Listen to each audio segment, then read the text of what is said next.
Ce soir, on parle énergie et climat avec des choix qui vont peut-être nous être imposés. Est-ce qu'on va garder le nucléaire ou est-ce qu'on va s'en passer? Est-ce qu'on va devoir changer complètement notre mobilité et donc nos voitures? Est-ce qu'on va devoir aussi dépenser beaucoup plus pour se chauffer, pour isoler nos maisons? Est-ce qu'on va aussi devoir changer notre manière de faire des achats? Madame, monsieur, bonsoir. Bienvenue dans Cuire le débat.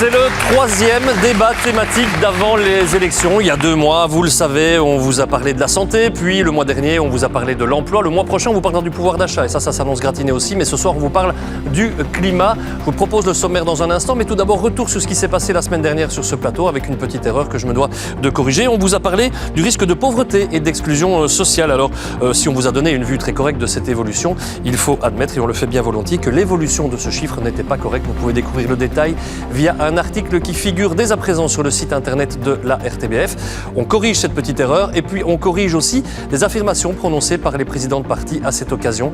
20 informations ont été passées au crible et vous pourrez donc vous faire une opinion de ce qui a été correct ou pas en lisant cet article de la cellule décrypte de la RTBF.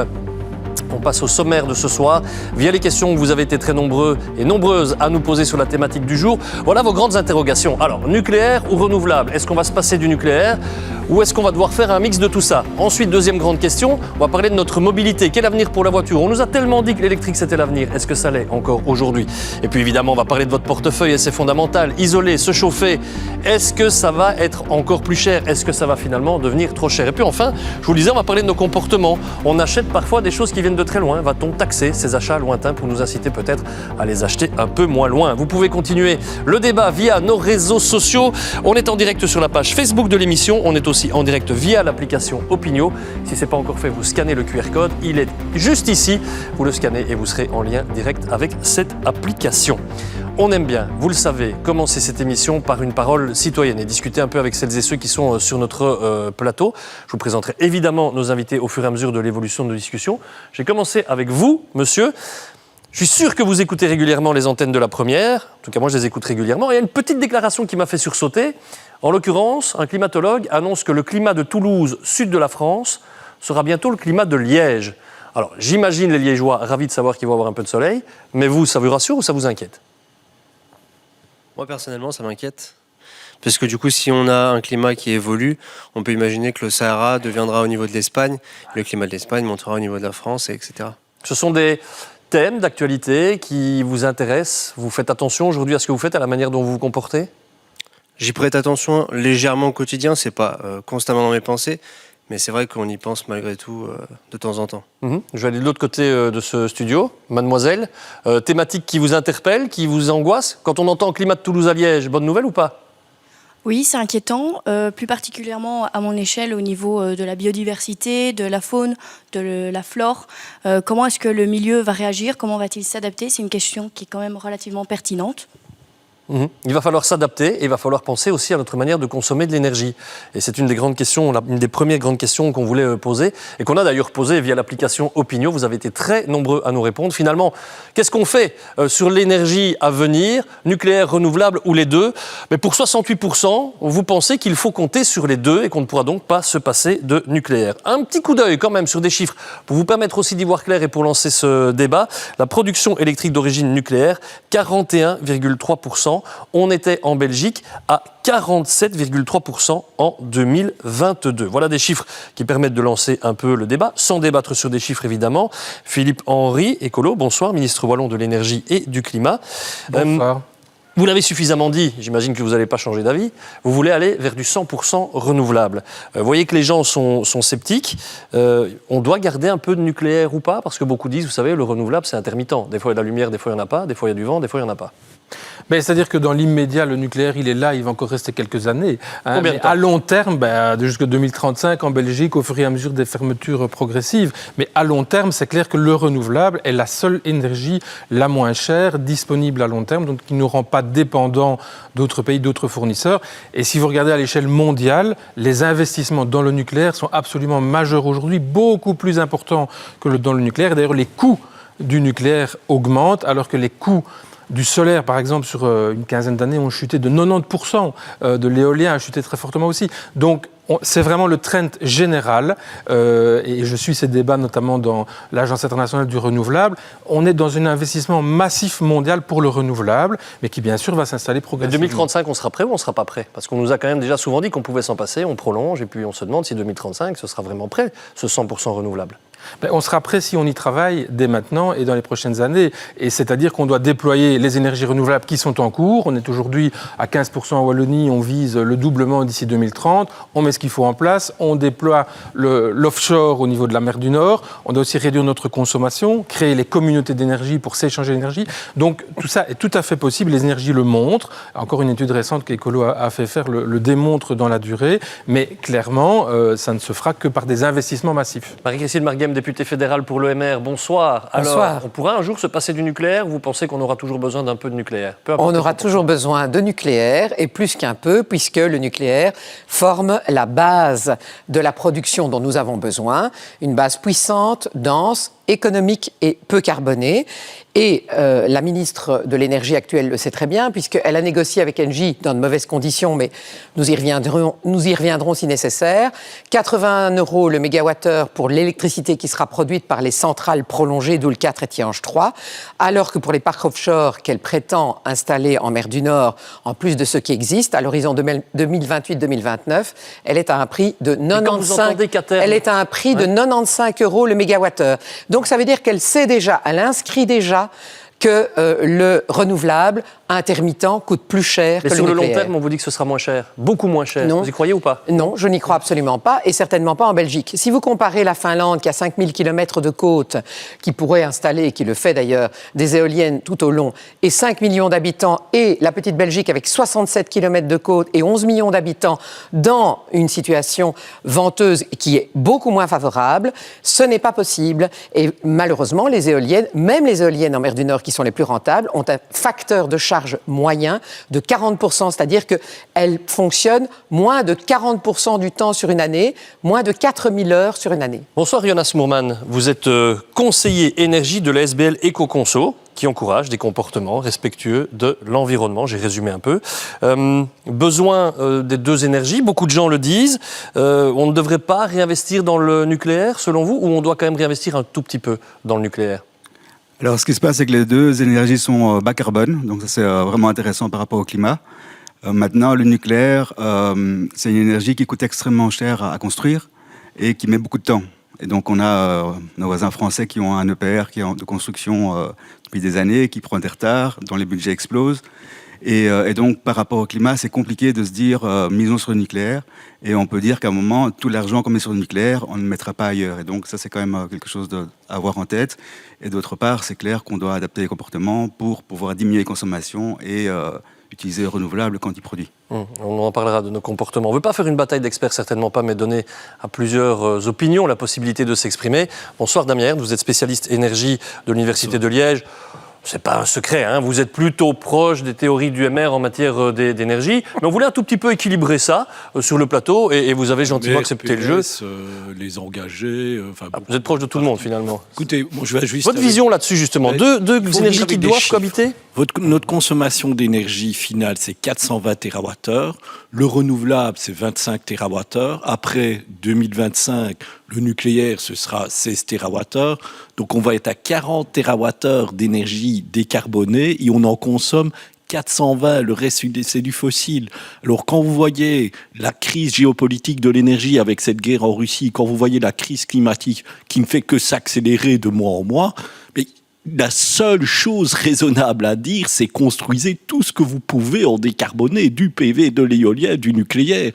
Alors, effectivement, parce que vous, il faut que les deux cohabitent, si j'entends bien. Mais monsieur Daoud, on est à 40 TWh de décarboner, on doit arriver à 400 TWh. Allez, on va dire 300 ou 250 si on fait plein d'économies d'énergie. Mais où est-ce que vous allez même trouver ce 200 TWh qui manque? Il faut construire tout ce qu'on peut et c'est la seule chose raisonnable à faire à l'heure actuelle. Il n'y a pas d'autre chemin raisonnable. Et tous les pays du monde maintenant s'accordent à dire que c'est vers là qu'il faut aller. Il faut bien garder à l'esprit que la Wallonie, c'est sans doute une des régions d'Europe à l'heure actuelle, du monde, la plus anti-nucléaire et qui est perdue dans ce combat stérile nucléaire renouvelable. Alors, Malik Benachou, Jean-Luc Ruch, je vais évidemment prendre votre avis sur cette question, parce que c'est de notre énergie dont il est question maintenant. Vous vous situez où par rapport à tout ce qu'on vient d'entendre dans ce débat? Un mix des deux? Fin du nucléaire? C'est quoi votre position? Moi, d'abord, je pense que l'objectif, c'est quoi? L'objectif, c'est des prix attractifs, une disponibilité de l'électricité et zéro carbone. Ça, c'est le triple objectif qui doit nous conduire à constituer un mix énergétique de façon pragmatique. Je crois qu'on doit éviter les dogmatismes, les idéologies, etc. On doit simplement se dire comment est-ce qu'on fait pour atteindre ces trois objectifs-là. Et en effet, le problème du renouvelable, donc voilà, c'est super, il faut mettre le curseur au maximum, mais son problème, c'est son intermittence. Le nucléaire, c'est très bien parce que c'est en fait l'énergie la moins carbonée, mais son problème, ce sont les déchets. Et donc, je crois que le nucléaire, donc les déchets, 300 000 ans de durée de vie, et des coûts de stockage qui se chiffrent en milliards. Bon.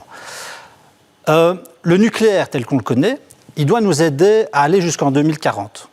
2035, 2040, 2045, à mon avis. 2045. Allez, on va dire 2040, mais je me donne une fenêtre assez large. Dans l'intervalle, qu'est-ce qu'on doit faire? On doit mettre le renouvelable au maximum et on doit poursuivre le travail de recherche dans le nucléaire du futur. Le nucléaire tel qu'on le connaît aujourd'hui, il doit aussi transiter. Il doit aussi évoluer vers une autre technologie qui est beaucoup moins productrice de déchets. Et en effet, le gouvernement fédéral a investi 100 millions sur 4 ans dans une recherche sur ce nucléaire du futur. Les plus petites centrales, pour parler. Voilà, absolument, qui a pour promesse de produire beaucoup moins de déchets. Et je pense qu'en 2040, on doit se retrouver dans une situation où on aura un mix énergétique avec du renouvelable et ce nucléaire du futur. Et à ce moment-là, on aura une forme de stabilité du système qui garantira des prix attractifs et une sécurité d'approvisionnement. Jean-Luc Ruch, député régional pour les engagés, votre position par rapport à tout ça? On arrivera à se passer du nucléaire un jour ou non, plutôt un mix? Mais vous savez, ceux qui vous annoncent le tiercé gagnant une fois que les chevaux ont traversé la ligne d'arrivée, on en connaît plein. Donc, il faut d'abord être modeste et surtout réaliste. Moi, j'ai toujours été contre le nucléaire, parce qu'il y a effectivement ces déchets. Et on ne sait pas quoi en faire. Mais être réaliste, c'est aussi accepter qu'aujourd'hui, au moment où on se parle, on ne peut pas se passer du nucléaire. Et donc, chez les engagés, on a une vue qu'on appelle entre 4 quarts. Un premier quart qui est d'abord de ne pas consommer l'énergie, de réduire sa consommation d'énergie, d'avoir des comportements qui, finalement, soient conscients des réalités en termes énergétiques. 2, un quart nucléaire. 3, un quart durable, les éoliens, le solaire. Et 4, les alternatives, les énergies alternatives. On parle d'hydrogène, on parle de biomasse. Et ce schéma-là, il doit pouvoir être systématiquement adapté de manière à avoir une priorité, quitter le fossile le plus vite possible.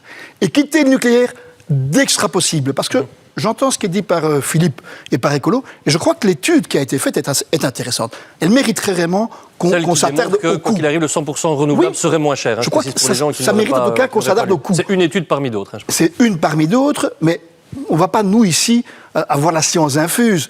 Même si en termes budgétaires, on sait que ça monte très vite. On le voit. Mais donc, avoir des experts qui systématiquement nous conseillent, nous permettent d'évoluer, mais dire qu'aujourd'hui, on peut dire bye-bye au nucléaire, j'aimerais le dire, mais ce n'est pas le cas. Se pose la question de savoir si on peut vraiment aussi, à un moment donné, être indépendant énergétiquement. Et on va se tourner vers Régis François, qui est à distance. C'est le président de la SBL Biprosumeur, qui fait la promotion de l'utilisation de l'énergie solaire. Alors, j'entends beaucoup de propriétaires de panneaux qui font un peu la tronche, monsieur François. On a eu, le moins qu'on puisse dire, des jours, des semaines, voire des mois très pluvieux. les propriétaires de panneaux, et j'en fais partie, quand ils voient l'ensoleillement et quand ils voient cet été, ils font un peu la tronche sur leur facture. Mais vous n'êtes pas là pour me parler de ma facture d'électricité. Vous êtes là pour me dire si vous pensez vraiment qu'à l'horizon 2030, finalement, qui est un horizon important, celui où les compteurs arrêteront de tourner à l'envers et donc où finalement, on ne paiera moins, est-ce que ça reste vraiment intéressant, selon vous, qui connaissez bien cette matière ? Alors, bonsoir à tous et à toutes. Oui, évidemment, donc ça reste intéressant, c'est un fait sûr et certain. Aujourd'hui, je constate tout de même qu'on essaye d'opposer deux choses. Le nucléaire, le renouvelable, il faut stopper le nucléaire, aller vers le renouvelable. Il faut évidemment un mixte des deux. J'entends également qu'on parle d'énergie souvent et on confond toujours parfois réduire sa consommation d'énergie, mais on sait qu'on va avoir une consommation d'électricité qui va augmenter. Oui. On va avoir un switch des fossiles vers évidemment l'électricité. Il va nous falloir un socle stable, c'est-à-dire du nucléaire d'un côté, évidemment développer l'éolien, le PV de l'autre côté, de manière justement à amener plus de renouvelables, de manière à combler finalement cette différence Là, vous entre prenez les un peu deux. position Donc, sur les deux, mais je comprends bien ce que vous voulez dire, c'est-à-dire en gros, en cas de pénurie finalement de cette énergie renouvelable, que ce soit du vent ou de la lumière, moi ma question est-ce que financièrement les gens s'y retrouvent aujourd'hui avec des panneaux ? Ça c'est très important, c'est un peu le nerf de la guerre. Alors, aujourd'hui, ils s'y retrouvent, oui, financièrement, avec des panneaux à partir du moment où on part d'un constat A. On a un constat B qui, malheureusement, est arrivé dans le courant des dernières années. Un, c'est qu'on a sur votre plateau aujourd'hui parfois des champions, des changements législatifs, où finalement on prend des décisions un petit peu à l'encontre finalement du développement des énergies renouvelables. Deuxièmement, surtout, une chose hyper importante là-dedans, c'est vraiment de voir le fait d'aller vers une rentabilité des énergies renouvelables. Il faut surtout voir également comme une commodité. Aujourd'hui, une installation photovoltaïque est encore rentable en 7, 8 ou 9 ans. C'était ma question. Merci d'aller droit au but, Monsieur François. Marie-Christine Marguem, c'est une des questions qui a été très, très, très régulièrement posée. Avec les changements qui s'annoncent, est-ce qu'un propriétaire de panneaux photovoltaïques, demain, il devient finalement un peu lésé ? Le compteur ne tourne plus à l'envers. On dit que son électricité, quand il va la vendre, ça va lui rapporter moins que prévu. Beaucoup ont l'impression d'être un peu des pigeons.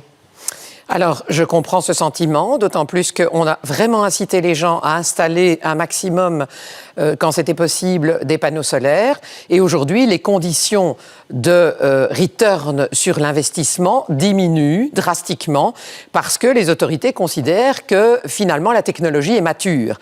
Au fond, il fallait lancer un mouvement. Ça a été lancé grâce aux subsides et de façon exagérée, ce qui fait qu'on porte un sac à dos de dette important qui provient de cette exagération. Mais aujourd'hui, évidemment, les installateurs et les propriétaires de panneaux solaires se sentent un peu grugés, d'autant plus que, M. François ne l'a pas dit, mais en justice, figurez-vous, il y avait donc une discussion au niveau de la Cour d'appel qui s'est clôturée par un arrêt en défaveur de l'association que préside M. François, Touche pas à mes certificats verts, et qui conclut au fait que finalement, les 5 ans de soutien qu'ils voulaient continuer à obtenir, ils ne les auront pas. Je ne vais pas entrer dans le détail. C'est un procès qui, à mon avis, échappe à 99% eh bien, du public qui nous regarde ce soir. Mais j'entends que vous dites que oui, il y avait un soutien. Ce soutien a diminué en raison de la décision des autorités. Et aujourd'hui, la justice a tranché en disant les autorités ont raison et le soutien va diminuer. Et donc, c'est un problème pour ces gens. Et il faut essayer de faire en sorte que le citoyen soit aidé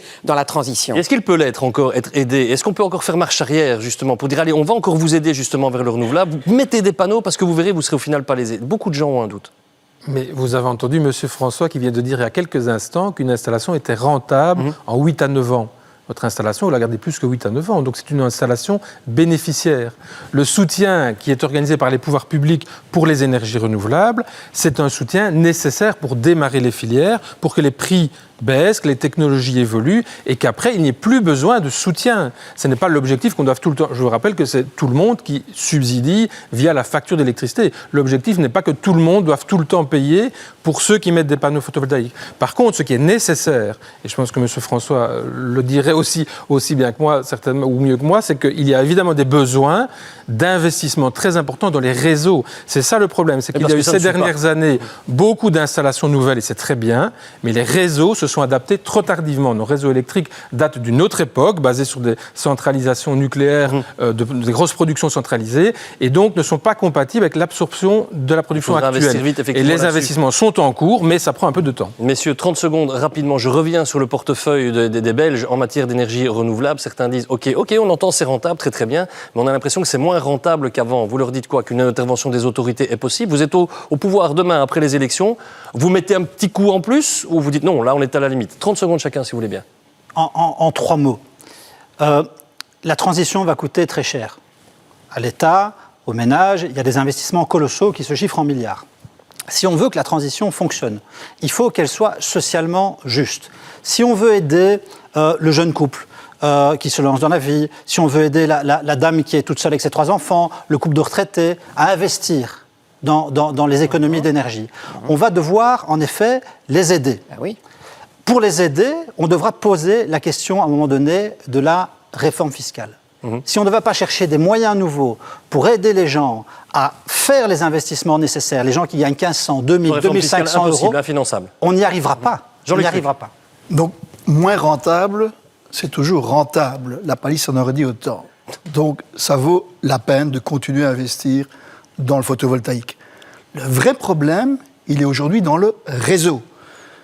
Et il se prononcera beaucoup plus en 2024 qu'en 23-22. Pourquoi? Parce qu'on a eu un boom en 23 d'installation. Ça va saturer encore plus. Ça va être plus saturé. Ouais. Et ça veut dire que vous avez des onduleurs qui vont effectivement se déconnecter.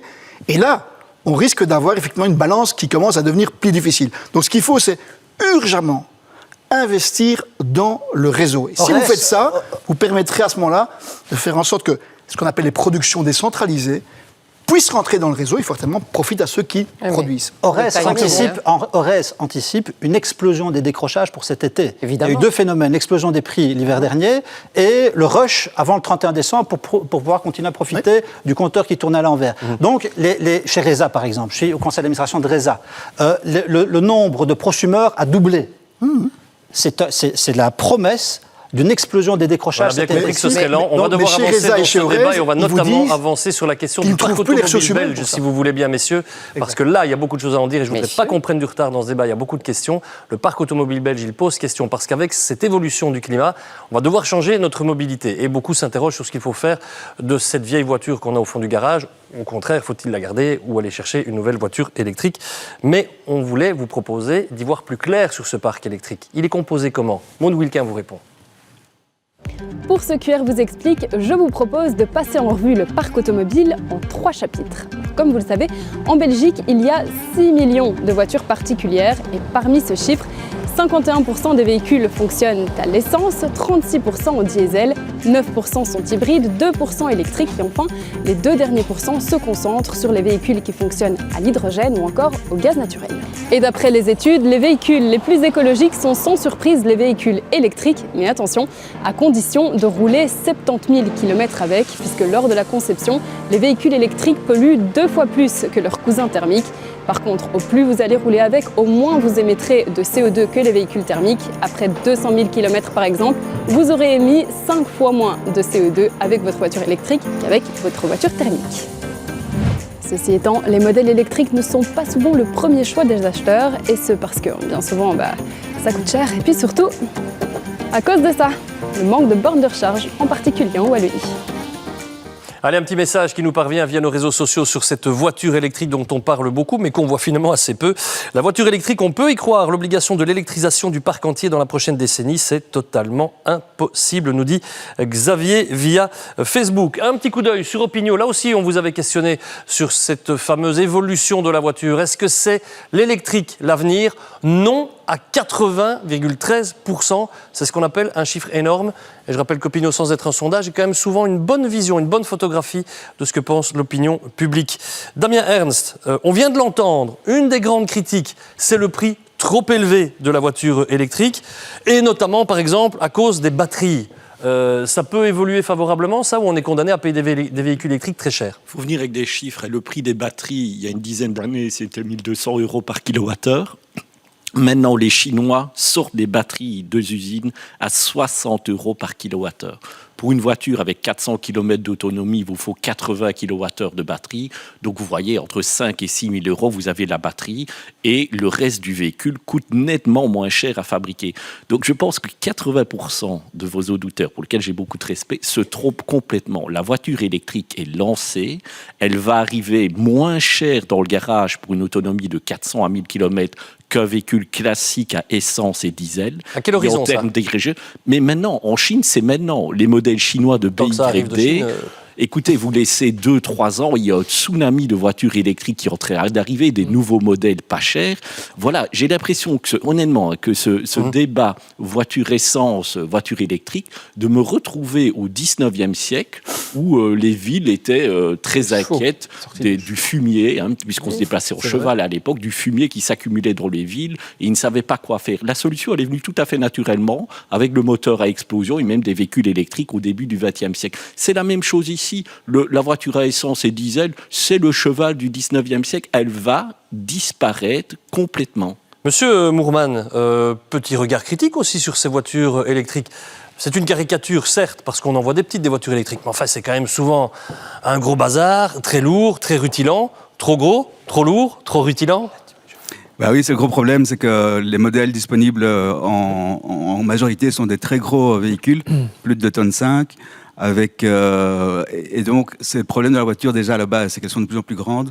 Elles gagnent 1 cm tous les 2 ans, qu'elles soient thermiques ou électriques. Et donc, on doit avoir des modèles plus petits, c'est vrai. Et au niveau de la batterie, on conseille même de ne pas dépasser 60 kWh, ce qui permet d'avoir déjà une autonomie en fait, qui couvre peut-être 90% des trajets sur une année. Et les grands trajets, bon là, on doit trouver un peu d'alternatives. Ce tsunami de voitures électriques qu'annonce Damien Ernst, vous trouvez que c'est une bonne nouvelle ou c'est pas une bonne nouvelle ? Alors c'est une bonne nouvelle, on dit que l'électrique est l'avenir de la voiture, mais la voiture n'est pas le seul avenir de la mobilité. Et donc on doit pouvoir combiner avec d'autres moyens. Et donc on va effectivement pas remplacer 6 millions de voitures par des voitures électriques. Un petit message qui nous arrive encore via nos réseaux sociaux. Et puis on va se tourner vers l'écran et à l'extérieur de ce studio pour découvrir un petit peu aussi vos impressions par rapport à ce débat-là. Le réseau électrique est obsolète en Belgique. J'ai participé à l'étude de celui-ci. Nous allons au-devant d'un blackout. Alors on va un peu calmer l'opinion sur le blackout. Je pense qu'il n'en est plus vraiment en question ici en Belgique pour le moment. De plus, ce réseau n'assumera jamais la possibilité d'alimenter le parc automobile électrique. Ça, c'est quelque chose qui revient souvent. C'était un message transmis via Opinio. Bonsoir, Joost Kazemans. Vous êtes le directeur des relations publiques de Touring. Vous êtes pour la voiture électrique, vous me l'avez dit en préparant cette émission, mais ça ne marche pas et vous avez promis de me dire pourquoi. Disons que la voiture électrique est certainement une évolution, même une révolution dont nous avons absolument besoin, mais la problématique est comment donner accès le plus rapidement possible à un maximum de personnes qui veulent faire le switch de leur voiture essence ou diesel vers une voiture qui est nettement plus écologique, donc une voiture écologique. Et c'est là où le bas blesse, c'est le prix de revient, c'est les bornes de recharge, c'est la certitude d'avoir une électricité verte et abondante, ce sont là les problèmes. Je reviens avec vous dans un instant, Monsieur Kazemans, si vous voulez bien. On continue, Philippe Henry, d'encourager la voiture électrique en Wallonie et dans ce pays ? Oui, mais il faut dire que, par rapport à ce qui a été dit par plusieurs personnes, effectivement, le secteur automobile a développé les voitures électriques, surtout les grosses voitures électriques chères, et a plutôt visé un public de personnes qui roulent beaucoup, qui ont des voitures de fonction parfois, et plutôt ce public-là. Alors qu'il existe d'autres modèles, et dans d'autres continents, on a dit la Chine, en Amérique du Sud ou à d'autres différents endroits. On me dit dans l'oreillette que vous avez justement une de ces très très grosses voitures. Oui, mais j'ai une voiture électrique depuis 4 ans et il existe différents modèles maintenant et je peux témoigner qu'effectivement ces voitures peuvent fonctionner, qu'on sait recharger, qu'on sait s'organiser. Mais pour la vie de tous les jours, bon, je suis ministre, je circule dans toute la Wallonie à peu près tous les jours, mais la moyenne des déplacements individuels, c'est 40 km par jour. Vous n'avez pas besoin obligatoirement, et je ne serai pas toujours ministre, un jour j'aurai une petite voiture, j'en ai eu par le passé aussi, on peut circuler aussi en train, en vélo, etc. Ça dépend des besoins. Un mix de mobilité. Mais bien entendu, et d'ailleurs monsieur l'a dit, l'avenir de la mobilité, ce n'est pas que la voiture. Nous ne savons pas y arriver, ni en énergie, ni en matériaux notamment, de matériaux rares, etc., en misant que sur la voiture. On doit réduire le nombre de voitures, le nombre de kilomètres parcourus en voiture, on doit miser sur les transports en commun, sur le vélo. Ce que nous avons fait d'ailleurs, on a multiplié par 6, je vous signale quand même, les investissements dans le vélo. Mais donc, tout ça pour dire que les constructeurs ont fortement misé sur les grosses voitures électriques alors qu'il y a possiblement pour la population, une grosse demande de plus petites voitures. Et je pense qu'elles vont arriver assez vite. Et aussi les voitures d'occasion, parce qu'avec la multiplication, notamment les voitures de société qui deviennent toutes électriques très rapidement, on va aussi créer le marché de l'occasion. On continue d'encourager l'électrique ou on fait un peu marche arrière? Parce que 80% des gens qui en doutent, parce qu'ils n'ont pas les moyens aujourd'hui, j'entends une baisse des prix, mais enfin moi je suis comme Soran, je crois que ce que je vois. Je suis comme vous et donc je crois que la population intuitivement sent que le réseau n'est pas prêt, que les bornes de recharge ne sont pas suffisantes et que l'investissement reste très lourd financièrement. Et donc on demande à des personnes qui ont besoin de leur voiture pour des petits trajets, et il y en a, mais qui en ont vraiment besoin, de délaisser leur voiture thermique pour faire un autre choix qui n'est même pas encore, il vient de le dire, sur le marché. Et donc ça devient un casse-tête épouvantable pour les gens. Et moi je crois il a raison, que le citoyen qui nous dit on va vers un blackout si on se met à aller tous vers des voitures électriques? Écoutez, le blackout, il va peut-être arriver pour d'autres raisons, puisque le redémarrage de Doel 4 et de Tihange 3 pourrait survenir plus tard qu'en 2025, mais en 2027. Donc on en reparlera certainement. Et c'est vrai qu'avoir une production d'électricité très décentralisée sur un réseau, ça met votre réseau dans une situation de déséquilibre permanent. Donc vous devez renforcer votre réseau. Mais comme le réseau n'est pas renforcé et que ça va prendre des années et que ça va coûter très cher, eh bien les gens comprennent tout ça et se disent si je vais rajouter une voiture électrique sur le réseau, ça va être épouvantable. D'autant plus que ceux qui peuvent bénéficier de leurs panneaux pour recharger leur voiture sont peu nombreux. Et ça coûte très cher. Donc tout ça, intuitivement, les gens le sentent. Et nous sommes pour laisser les citoyens choisir le meilleur moyen pour eux de faire la transition. Parce que tout le monde est conscient de cela, mais je crois qu'on ne laisse pas suffisamment aux gens la possibilité de choisir. Je reviens vers vous, et de garder aussi leur voiture thermique. Parce qu'il y a des biocarburants. Oui, pour conclure. Oui. Il y a des biocarburants, attention, et il y a des carburants. On n'y est pas encore, oui, mais c'est important, parce qu'ils peuvent garder leur voiture thermique, mais participer à la transition en utilisant ces biocarburants. Alors on va essayer de parler de ce qui existe maintenant et de rester très concret, parce que parfois, sinon on se met à parler du moteur à hydrogène et puis bientôt du moteur à hélium avec une petite hélice sur le toit, et alors on va pas en sortir. J'ai pas fait ça. Non, je caricature et j'aime bien le faire, vous savez bien. Monsieur Kazmans, j'espère que vous êtes toujours là. Alors dites-nous, j'entends que ça coince, j'entends qu'il y a des doutes. Qu'est-ce qui manque pour que ça se développe plus ? Disons qu'il faut il faut vraiment montrer une volonté de développer ce réseau de bornes de recharge, notamment en Wallonie. La Wallonie est en train d'accumuler un retard considérable et tôt ou tard, on paiera, et plutôt tôt que tard, on paiera un prix très lourd pour cela. Mais donnons aussi la certitude de l'approvisionnement en électricité verte et, comme Madame Margem vient de le dire, il faut aussi accepter que les gens qui ont investi dans un véhicule récent puissent l'utiliser pendant une durée de vie normale. Ça ne sert à rien de créer, d'organiser une obsolescence programmée en avortant prématurément la durée de vie d'un véhicule thermique. Alors, concrètement, monsieur Kazmans, ce sera ma dernière question. Aujourd'hui, moi, imaginons, ma voiture, elle est là, elle est en fin de vie, je dois m'en débarrasser. Vous me dites, monsieur Daoud, allez hop, tant pis, moteur thermique. Vous me dites, monsieur Daoud, non, allez-y, voiture électrique, vous pouvez foncer les yeux fermés. Voiture électrique, certainement, si vous avez les possibilités, mais c'est pas la question. Et si je ne les ai pas Alors, il faut continuer sur, par exemple, un véhicule plug-in hybride qui permet de faire beaucoup de déplacements quotidiens en mode électrique. Et si on n'a pas la possibilité de recharger, on passe à l'essence. Ok, merci. Voilà, je vais prendre note de votre conseil. Dès que ma voiture est foutue, je vous repasse un petit coup de fil demain, monsieur Kazmans. Merci à vous en tout cas d'être intervenu dans cette émission. Les bornes. On a un peu l'impression qu'on découvre l'eau tiède, pardon de vous le dire, mais gouverner c'est prévoir. On n'a pas arrêté de nous dire voiture électrique, on va mettre des bornes. Puis non, on ne met pas de bornes. Jean-Luc Cruc, comment c'est possible d'être passé à côté d'un truc aussi évident que ça ? Écoutez, ça fait 3 ans au Parlement que je reviens sur ce dossier. Moi, ça fait 10 ans sur des débats que j'entends qu'on va mettre des bornes. C'est ça. Ça fait peut-être 10 ans, mais l'Europe n'en parlait pas il y a 10 ans, comme vous le dites. Je parle de la Belgique. Oui, mais donc que ce soit la Belgique, elle fait partie de l'Europe encore. Donc les obligations, l'Europe, elle remonte il y a 5 ans. Et là, chaque pays a effectivement des obligations d'installation de bornes. Alors, ce qu'on doit avoir sur les autoroutes, parce que c'est quand même là que le trafic se fait, c'est ce qu'on appelle les superchargeurs. Et il faut reconnaître qu'à cet égard-là, la Wallonie, elle est nulle part. Je crois d'abord parce que certains n'ont pas fait leur travail.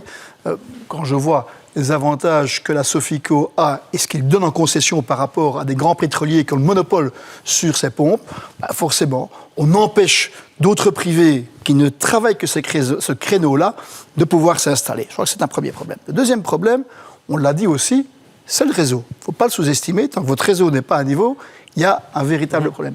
Mais 3, c'est l'accessibilité aux véhicules. Et comment est-ce qu'on peut... Parce que moi, je retiens ce que Damien Ernst a dit. Je crois qu'il parle d'or, effectivement, il a raison. Le véhicule électrique, c'est demain. C'est-à-dire que c'est déjà aujourd'hui pour le faire demain. Mais tout le monde n'a pas le portefeuille pour le faire. Il y a un exemple en France, très intéressant, qui est ce qu'on appelle le leasing social. Les Français, avant ce leasing social, c'est 100 € par mois pour disposer d'un véhicule électrique qui est un petit gabarit, mais qui suffira la plupart du temps quand vous savez qu'un déplacement moyen par jour, par personne, c'est 35 km. Donc, il y a vraiment moyen de le faire. Je répète, pour autant que le réseau soit mis à niveau. C'est ça la priorité aujourd'hui. On entend finalement qu'il y a un consensus autour de ce réseau. On a bien entendu Philippe Henry nous dire de toute façon ça prendra du temps, donc on ne va pas rêver de quelque chose qui se passe demain. Ce qui se passe demain, c'est que les gens se demandent ce qu'on va faire aussi de leur voiture thermique. Ils sont énormément à en avoir une, ils commencent à avoir un peu les chocottes parce qu'on les a un jour interdits, puis on finit par plus les interdire, puis on leur dit qu'il faut supprimer. Moi, je ne m'y retrouve plus, je vous le dis honnêtement. Vous êtes au pouvoir demain. Le PS, vous dites stop, les gens qui ont une voiture thermique et qui n'ont pas les moyens de s'en acheter une autre, ils ont des dérogations, ils peuvent continuer à circuler avec, ou vous appuyez le fait qu'il faut sanctionner ces voitures et ne plus leur permettre de circuler. C'est très clair. En fait, l'objectif final, c'est, je le répète, zéro carbone, zéro CO2. Les émissions de CO2, c'est grosso modo, à la grosse louche, c'est 1/3 l'industrie, 1/3 mobilité transport, 1/3 ménage particulier. Pour atteindre l'objectif zéro carbone, nous devons à nouveau être pragmatiques et, quelque part, calibrer les efforts selon les secteurs. On peut très bien dire, OK, on y va à fond pour accompagner l'industrie dans sa transition, et par contre, sur l'effort qui est demandé aux ménages, on est dans une plus grande progressivité. On est dans un timing un peu différent. Donc si j'ai une vieille voiture, et si j'écoute la question que je viens de poser, j'ai toujours pas la réponse. Mais si. Non, je vous pose très clairement ça. J'ai une vieille voiture, je vous demande si demain le PS appuie le fait qu'elle ne peut plus rouler, ou si le PS dit elles peuvent continuer à rouler. Je considère qu'aussi longtemps qu'on n'est pas capable de créer les conditions d'une transition socialement juste, on doit tempérer nos demandes d'efforts aux ménages. Et par contre, on doit accélérer peut-être le tempo sur d'autres secteurs, la mobilité publique par exemple, le transport public ou l'industrie. J'entends du coup que ma vieille voiture peut peut-être encore rouler si le PS est au pouvoir demain. C'est en tout cas comme ça que je l'ai compris. Merci d'avoir répondu. Isoler, se chauffer, on va parler d'autre chose évidemment. Ça reste là aussi encore le nerf de la guerre, mais vous avez bien compris qu'on tourne beaucoup autour de ça. Les gens sont inquiets pour leur pouvoir d'achat. Isoler, se chauffer, beaucoup veulent faire l'effort. Je ne vous le cache pas, on a vraiment senti une vraie prise de conscience dans nos réseaux sociaux, etc. Mais je voudrais prendre l'avis du public, tiens. Madame, des travaux, je crois que c'est envisageable chez vous. C'est envisagé, hein? C'est envisagé. On a la conscience, on veut changer, on a lancé les travaux, mais la procédure est extrêmement lente et C'est-à-dire, c'est quoi lent? Depuis 1 an, et on est encore au stade du permis. Donc, c'est pour quelqu'un qui est déjà motivé, qui veut changer, qui veut isoler son toit, qui veut mettre une nouvelle toiture. C'est trop lent, c'est trop lourd comme procédure. Vous recevez des aides. On vous a promis des aides, j'imagine. Vous avez fait un peu vos calculs. C'est chouette, ça, c'est bien? C'est très, très bien. Là, de nouveau, il faut avoir terminé les investissements pour après demander le subside, ce qui est compréhensible et normal. Mais dans la procédure, on a trop peu de visibilité. Quel va être réellement le soulagement du coût pour la personne qui va investir? Je crois qu'à côté de vous, mademoiselle, vous êtes aussi concernée. Je pense que vos parents envisagent ce genre de travaux aussi, de rénovation, d'isolation, peu importe. Mais en tout cas, de faire un effort pour la planète et le climat. Ça se passe bien?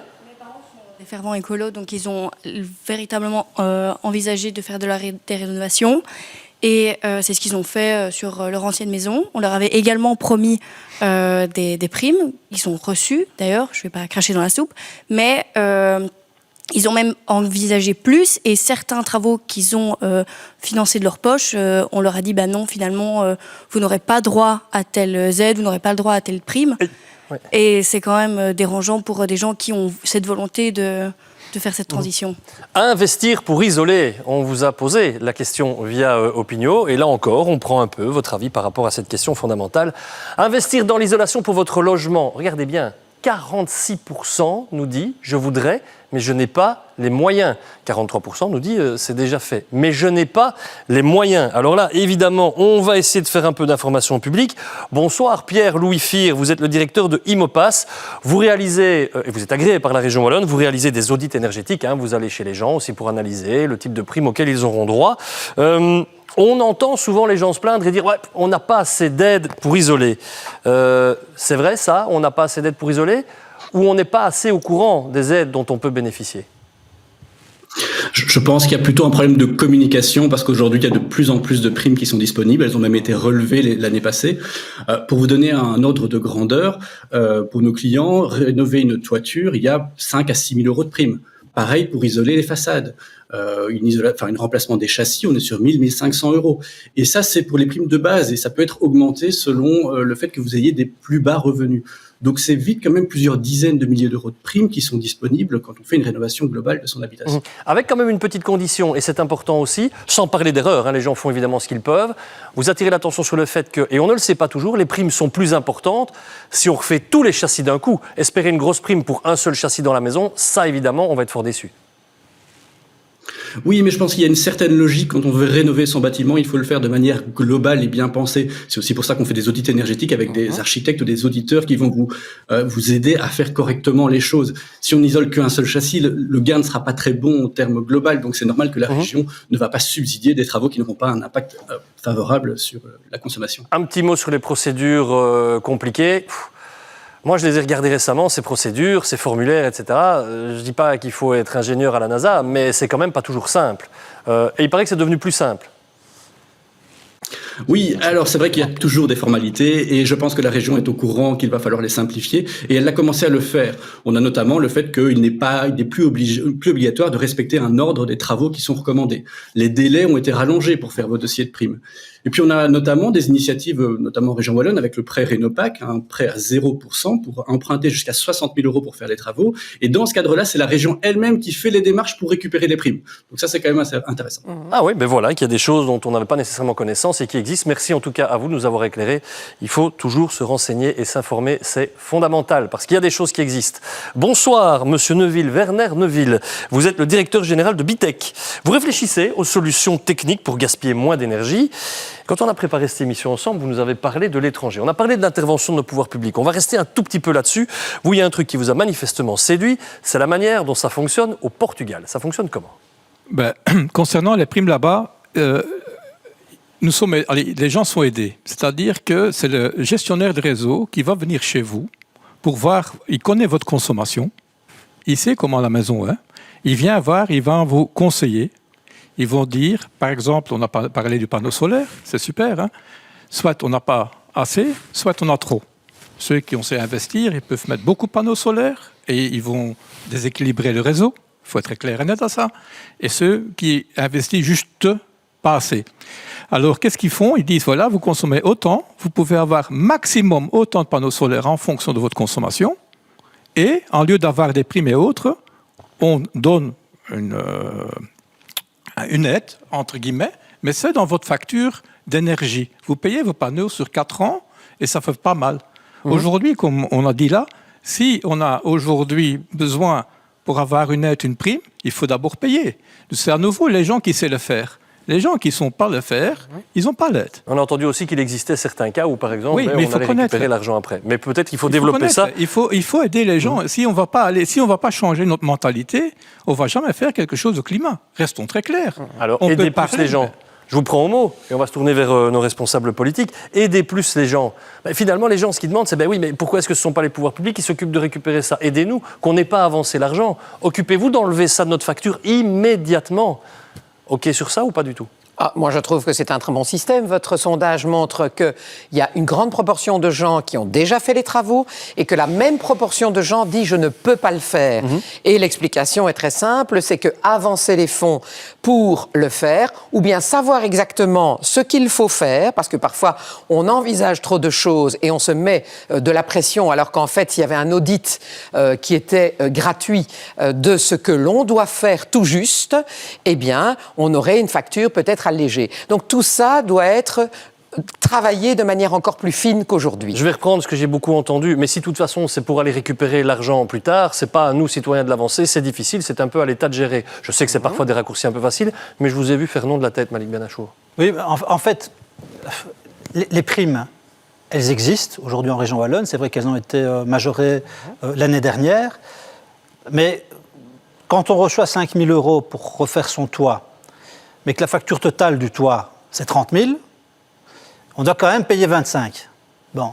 Et donc, à un moment donné, je répète ce que j'ai dit, si socialement, on n'est pas capable d'aider les gens à réaliser l'ensemble de leurs travaux avec des aides beaucoup plus conséquentes, et je redis que le cœur du problème, ça va être avec quels moyens. Dans l'état actuel des finances publiques, ça va être impossible. Donc il va falloir aller chercher des moyens nouveaux, et je dis ça, je dis rien, mais le bureau du plan a dit qu'un impôt sur la fortune, 1 petit % pour 1 million, 1 petit % de prélèvement pour un patrimoine d'1 million, 2%, 2 petits pourcents sur un patrimoine de 2 millions, 3% sur 3 millions, ça rapportait 5,4 milliards d'euros. Je vous laisse finir là-dessus, mais je reviens à la question parce que ça a été dit lors du débat des présidents et je ne voudrais pas qu'on transforme ça en un programme électoral, à une lecture de programme. Ça a été dit dans le débat des présidents, je suis fair play, je laisse finir, mais ce n'était pas la question. Mais j'entends que la question de la fiscalité des moyens est fondamentale. C'est le cœur. C'est pour ne pas rappeler le raisonnement qui a été fait ici par le débat des présidents. Ça reste le cœur du problème. Qui était très bien d'ailleurs, que vous auriez dû regarder, parce que vous ne l'avez peut-être pas vu manifestement. Il ne l'a pas vu.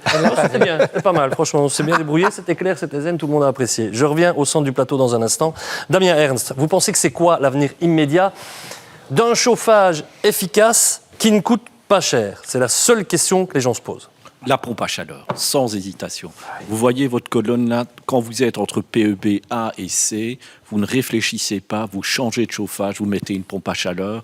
À D, E, F, G, vous pouvez commencer à réfléchir. Mais entre A et C, c'est la pompe à chaleur. Alors pourquoi la pompe à chaleur? Parce que la pompe à chaleur vous promet une unité d'énergie électrique sur le réseau et vous la transformez en 3 unités de chaleur. Il y a un côté magique à la pompe à chaleur, un côté de multiplication en fait de l'énergie. Mais j'ai lu beaucoup de critiques. Ouais, mais ça monte pas au-dessus de 21 degrés. Ah si, il y a des pompes à chaleur haute température qui montent à 70-80 degrés. Mais alors, non. Mais alors, le coefficient de performance de la pompe à chaleur diminue.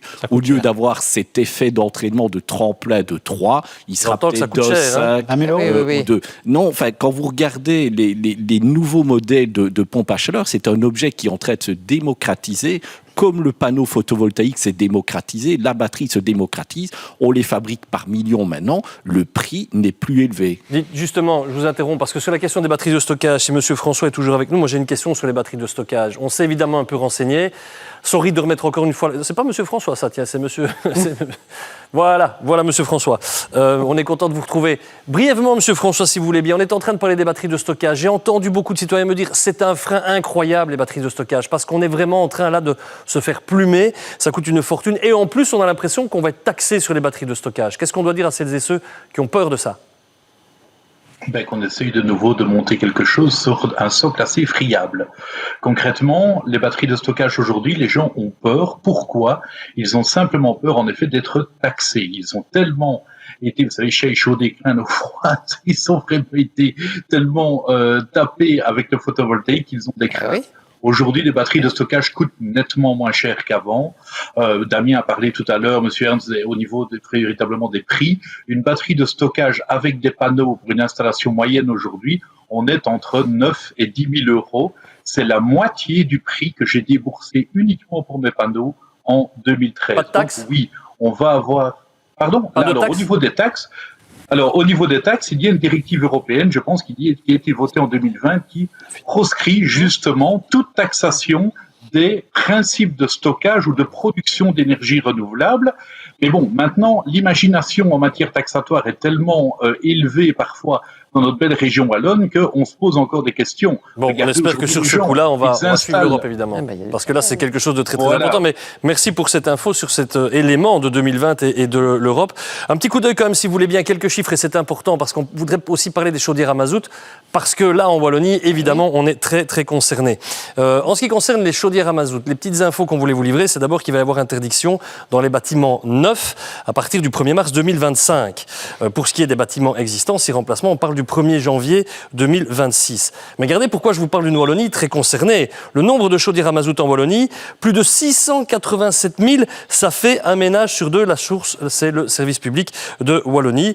Je précise quand même pour la bonne bouche que heureusement, la consommation moyenne de mazout, elle a fortement baissé en de nombreuses années. Regardez, on est vraiment sur quelque chose là qui a très largement diminué. On fait bien attention, regardez, de 6 000 à 2 400 en l'espace de 45 ans.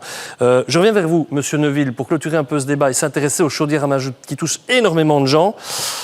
On a dit qu'à un moment donné, plus de chaudières à mazout, ça y est, c'était fini. Vous pensez qu'il faut mettre fin à la vente de chaudières à mazout ou qu'au contraire, il faut se garder cette possibilité-là? Pour la nouvelle construction, il n'y a pas de discussion. Il faut aller des maisons qui sont prêtes pour 2050. Pour les autres types de chauffage, il faut un peu voir la conception et la maison.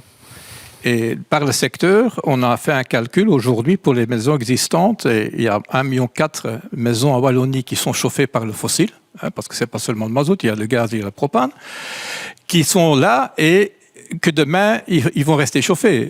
On met une chaudière aujourd'hui, c'est pour 20-25 ans, ils sont très clairs. Alors, il y a des biocombustibles qui existent aujourd'hui, qui sont là, qui a du stock qui est là, que demain, on peut tout de suite récupérer une masse de CO2. Sans rien faire. Juste, il y a augmentation de prix de plus ou moins 20%. Sans changer de chaudière, on peut bénéficier de ça? Sans changer de chaudière, et on fait une grosse consomme. Moins de consommation. Pour vous donner, pour la Wallonie, on a fait des calculs, ça fait 188 millions d'euros en CO2 taxes. Parce qu'un tonne de CO2 coûte 80 €. C'est si simple que ça. On a fait l'étude. Et là, on peut faire avec les gens qui ne savent pas investir tout de suite dans une pompe à chaleur ou autre, aider à la consommation ou descendre le CO2. Après ça, on peut mettre des hybrides parce que la maison peut être isolée. On peut parler de A, B, C, mais il y en a beaucoup qui sont E, F et D et plus loin. Et les gens, ils n'ont pas l'argent. Il faut les aider. C'est important et je voudrais quand même une petite réaction politique rapidement. Jean-Luc Ruc, Philippe Henry, là-dessus. Jean-Luc Ruc, cette mesure qui viserait à interdire les chaudières, si quelqu'un se dit mais attendez, moi j'ai mis ma chaudière il y a 7 ou 8 ans et elle ne va pas être rentabilisée, on va peut-être me demander de l'enlever. Vous dites quoi? On doit dire à ces gens, tant pis, vous remplacez? Ou non, ok, gardez-la, mais anticipez l'avenir. Voilà, il y a deux choses d'abord. Le problème, ce n'est pas les techniques, on a bien entendu, les techniques, elles existent. C'est le financement, ces techniques. Et le financement, ce que monsieur a dit tout à l'heure, ce qu'on appelle le tiers investisseur dans le programme des engagés, c'est clairement dedans. C'est-à-dire que vous ne payez pas la modification, mais vous l'amortissez sur le temps grâce à votre diminution en termes de coût énergétique. Et deux, je crois qu'il faut vraiment changer de méthodologie. Regardez ce qui se fait en Hollande, où on rénove plus de manière individuelle, ce qu'on appelle les primes, l'individualisme. J'ai ma petite prime quand j'ai les moyens, finalement. Parce que ceux qui n'ont pas les moyens, on l'a vu, eux, qu'est-ce qu'ils font? On les laisse tomber. Et donc, en Hollande, c'est une rénovation par quartier entier, ce qui a un sens économique, ce qui a un sens sur le plan de la rentabilité énergétique, sur le plan climatique, bien évidemment aussi. Et là, il y a un côté un peu directif. C'est de dire, à un moment donné, on regarde où les maisons sont les plus vétustes par quartier, et c'est ces quartiers-là, en priorité, qu'on va aider avec cette même méthodologie, ce qui permet d'avoir le gain pour tout le monde, et même pour les budgets. Parce que croyez-moi, dans les années à venir, ce sera peut-être quelque chose dont on parlera aussi. Je vais reposer la question à vous, Philippe Henry, que j'ai posée sur la question de la vieille voiture. J'ai ma vieille chaudière, etc. Moi, j'ai un peu peur qu'on me dise demain, Monsieur Daoud, si vous devez acheter une chaudière demain, non, on ne vous laissera pas acheter une chaudière. Est-ce qu'on sera encore libre de pouvoir faire ces choix-là? Ou est-ce que vous dites, non, sorry, ok, cette chaudière-là, vous la gardez, mais la prochaine, ça ne peut plus être une au mazout? Il y a beaucoup de gens qui sont attachés à ça. Oui, mais donc, effectivement, personne n'est obligé de se séparer de sa chaudière qui fonctionne toujours. Mais comme ça a été dit, une chaudière qu'on installe nouvelle, c'est pour 20-25 ans. Donc effectivement, dans les prochaines années, c'est prévu à partir de 2026, on ne pourra plus installer de nouvelles chaudières au mazout qui va durer jusqu'à 2050. On doit avoir tout décarboné en 2050. Si on a, comme aujourd'hui, la moitié des chauffages qui sont au mazout, c'est juste impossible, on n'est pas sorti du fossile. Donc on doit forcément, par contre, accompagner les ménages pour qu'ils puissent faire ces travaux. Et c'est la même chose pour le chauffage.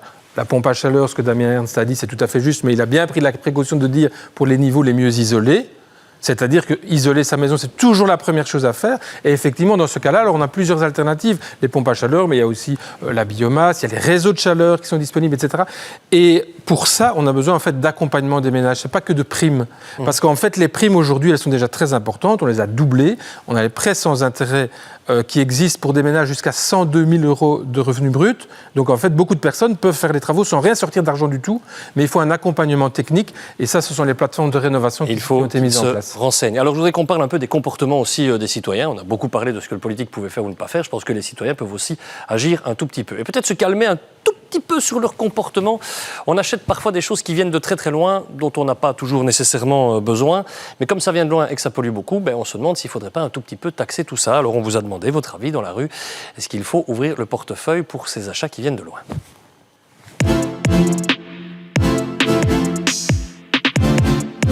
Sur Internet, je ne commande pas. Ma fille, oui, mais non, moi non. Oui, ça m'arrive. C'est peut-être un achat sur 15, je dirais. Oh, ça m'arrive souvent. Du fait que je n'ai plus de véhicule, c'est quand même plus facile. Mais pourquoi pas faire vivre le local?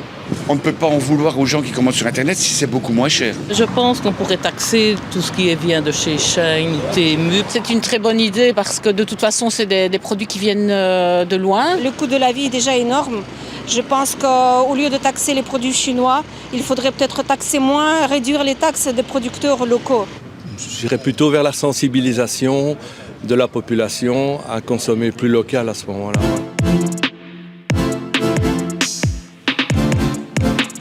Un petit constat, un petit coup d'œil sur la manière dont tout ça fonctionne. L'e-commerce, c'est 25% des dépenses en ligne, plus 10% par rapport à 2022. Un tiers des achats en ligne viennent des plateformes étrangères. La source est la Fédération de l'e-commerce. Faut-il taxer ces achats venus de l'étranger, de produits qui viennent parfois de très très loin? Oui, pour 13%. Oui, si ça vient hors Europe, pour plus de 60%. Mais regardez que oui, on estime quand même qu'une taxe là-dessus, ça ne serait pas inutile. Non, pour plus de 23%. Alors on va vite faire un petit tour de table là-dessus. Rapidement, si vous voulez bien, c'est parce qu'on a pris un peu de retard. Je commence par vous, Malik Benachour. Une taxe de ce type-là, pour ou contre? Alors, je pense que c'est aux frontières de l'Europe que ça se joue, qu'il y a un dispositif qui existe dans le Green Deal européen qui est en train d'être implémenté, et le texte est sur la table de la Chambre, qui consiste à établir un droit de douane pour tous les biens qui sont fabriqués hors Europe et qui veulent intégrer le marché européen, mais qui sont fabriqués dans des conditions carbone moins favorables. Et donc, on va réajuster le différentiel carbone par une taxe à l'entrée du territoire européen, et je pense que la solution est là. Marie-Christine Marguem. Je pense la même chose, puisque je vis la même réalité au Parlement fédéral. Et donc, le niveau européen est concerné et nous allons essayer d'implémenter, même si c'est très complexe et qu'on ne pourra pas non plus interdire, et à juste titre, tous les comportements qui se manifestent sur le plan commercial via Internet. Donc ça, c'est la liberté des gens, mais c'est clair qu'à partir du moment où il faut faire rentrer sur notre territoire européen des produits qui sont fabriqués dans des conditions qui ne sont pas nos standards en matière d'économie de CO2, nous allons pouvoir donner notre avis et taxer ces produits-là. On entend donc que ce sera à l'Europe d'agir, que c'est effectivement les pays exportateurs qui sont pour l'instant touchés. On verra s'il y a d'autres avis dans un instant. Monsieur, vous faites beaucoup d'achats depuis l'étranger ? Oui, tout à fait. Je fais pas mal d'achats par Internet à cause de mon activité professionnelle. Il y a deux raisons. Il y a le prix, mais aussi l'assortiment disponible qu'on ne retrouve plus sur le marché en Europe. Pas de problème, on ne vous juge pas, de problème de conscience par rapport à ça? Forcément, si, on a toujours un problème de conscience, mais mon secteur professionnel fait déjà que ma matière première vient déjà soit d'Europe, soit hors Europe. Donc forcément, l'un dans l'autre, je suis déjà un peu dans le mauvais, on va dire, si j'ose dire. Voilà, je vous présente Monsieur Pollution. Donc pour ce soir, c'est le méchant, il intervient tard. Mais il est très je plaisante. Mais on est dans une démarche, tout notre secteur, c'est la fleuristerie, on est dans une démarche d'écologie et d'éco-fleuristerie qui prend de plus en plus le pas, mais on a besoin justement d'aide à ce que ça bouge le plus. Monsieur Pollution est aussi Monsieur Fleur, et ça c'est assez rare. Ça c'est bien. Beaucoup plus sérieusement, votre avis encore à tous les deux pour qu'on puisse vous donner la parole aussi là-dessus. J'entends que l'Europe doit agir, mais j'entends des voix qui disent aussi, oui mais enfin tous ces achats inutiles, tous ces comportements qui font venir des produits très très loin, et qui parfois les essayent, les portent une heure, les renvoient dans leur pays d'origine. Il n'y a quand même pas une petite taxe à mettre sur le dos de ces citoyens, et je vais mettre des gros guillemets, qui seraient un peu irrespectueux de l'avenir du climat. Mais ce qui n'est pas normal, c'est que les plateformes de commande en ligne ne respectent pas du tout les règles du reste du commerce. Et ça, c'est vraiment au détriment de nos propres commerces ou de nos productions européennes notamment. Donc, moi, je ne pense pas nécessairement qu'il faut mettre une taxe, mais il faut en tout cas réguler le commerce d'une manière telle qu'on ait les mêmes conditions. C'est-à-dire que les produits qui viennent chez nous de l'étranger, soit par une plateforme en ligne ou d'une autre façon, respectent les mêmes conditions de production environnementale, sociale que les produits qui sont chez nous. Et aussi que les entreprises multinationales qui échappent en général à toutes les taxations soient taxées avec un minimum de 25% à l'échelle internationale pour ne pas qu'elles puissent concurrencer de manière déloyale nos petites entreprises. Vous savez, l'angélisme n'existe qu'au ciel pour ceux qui y croient. Essayez d'exporter en Chine ou dans le pays le plus conservateur du monde que sont les États-Unis, vous verrez que vous n'y arriverez pas. Donc si nous, on ne protège pas nos industries en Europe en disant que lorsque les clauses environnementales et les clauses sociales ne sont pas respectées, il n'y a pas de taxe à l'entrée, un jour vous n'aurez plus d'industrie en Europe. C'est l'Europe qui doit le faire ou c'est un pays en particulier? C'est sur l'Europe. Il faut jouer sur l'Europe. D'accord, très bien. Oui. Très clair. L'Europe le fait. L'Europe le fait. Position très claire là-dessus. Un petit mot. La fin, peut-être, Monsieur Mourman, on va quand même parler de ces comportements citoyens. Pour qu'on s'en sorte, on a bien compris que la balle est dans le camp du politique, beaucoup, mais j'ai envie de dire dans le camp du citoyen, beaucoup. Pour conclure cette émission, le citoyen, il doit changer quoi prioritairement dans ses habitudes? Le citoyen, il doit faire plein de choses, mais on doit toujours se situer dans un système où il y a plein de publicités, par exemple, et donc quand on dit aux citoyens de faire attention, et qu'à côté de ça, il y a plein de publicités, c'est compliqué, on est vraiment dans des contradictions. Et par exemple, en France, quand on parlait de fast fashion, il y a une loi qui vient d'être votée à l'Assemblée nationale qui prévoit, par exemple, d'interdire la publicité pour de la fast fashion comme Shein et aussi une taxe de 5 € par article. Donc ça montre qu'il y a quand même moyen d'agir même au niveau d'un... Oui, ça c'est en plus de ce que l'Europe envisage. Oui, tout à fait. C'est pas encore voté, mais c'est en cours de discussion.